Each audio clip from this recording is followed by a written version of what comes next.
கர்த்தராகிய இயேசு கிறிஸ்து நாமத்திலே உங்கள் அனைவருக்கும் வாழ்த்துக்கள். இந்த நாளிலே ஜீவனுள்ள, உயிருள்ள, அற்புதமான, அதிசயமான, உயர்வான, வெற்றியான, விடுதலையான, சந்தோஷமான, சமாதானமான, உயர்வான ஒரு வார்த்தை உங்கள் மத்தியிலே கடந்து வருகிறது. அது என்ன வார்த்தை தெரியுமா? ஆதியாகமம் 12:2 நான் உன்னை பெரிய ஜாதியாக்கி உன்னை ஆசீர்வதித்து உன் பேரை பெருமைப்படுத்துவேன், நீ ஆசீர்வாதமாக இருப்பாய். உன்னை பெரிய ஜாதியாக்கி உன்னை ஆசீர்வதித்து உன் பேரை பெருமைப்படுத்தி உன்னை ஆசீர்வாதமாக இருப்பாய் என்று வாக்கு பண்ணுகிறார்.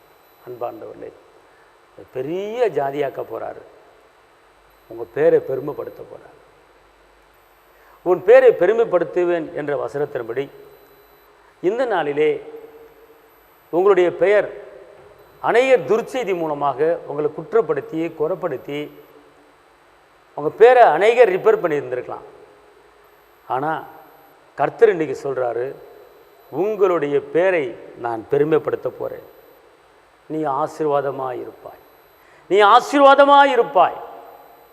இந்த நாளிலே உங்கள் பேரை பெருமைப்படுத்துகிறாரு, உங்களை பெரிய ஜாதியாக்குறாரு, உங்களை ஆசீர்வதிக்கிறாரு. அப்புறப்பட வாக்கு தத்தத்தை கர்த்தர் இன்றைக்கி உங்களுக்கு கொடுத்துருக்கிறாரு. இந்த வார்த்தையின்படியே உங்கள் வாழ்க்கையில் கர்த்தர் செய்ய போகிறாரு. உங்களுக்கு நான் ஜெபிக்கிறேன். தகப்பனை இயேசுவே, நன்றியோடு துதிக்கிறேன், ஸ்தோத்திரிக்கிறேன். உன்னதரைமை துதிக்கிறேன், உயர்ந்தவரைமை துதிக்கிறேன், அற்புதரைமை துதிக்கிறேன், அதிசயரைமை துதிக்கிறேன். ஆண்டவரே, இந்த வசனத்தின்படி பேரை பெருமைப்படுத்தி பெரிய ஜாதியாக்கி ஆசீர்வதித்து உடைய பிள்ளைகளை ஆண்டவரை காத்துக்கொள்ளுங்க. வாழ்ந்திருக்கும்படி, உயர்ந்திருக்கும்படி, செழித்திருக்கும்படி பெருங்குடி கிருபை தாங்க. இயேசுவின் நாமத்தில் பிதாவே, ஆமென். கர்த்தர் உங்களை ஆசீர்வதிப்பார். தேவனுக்கு மகிமை.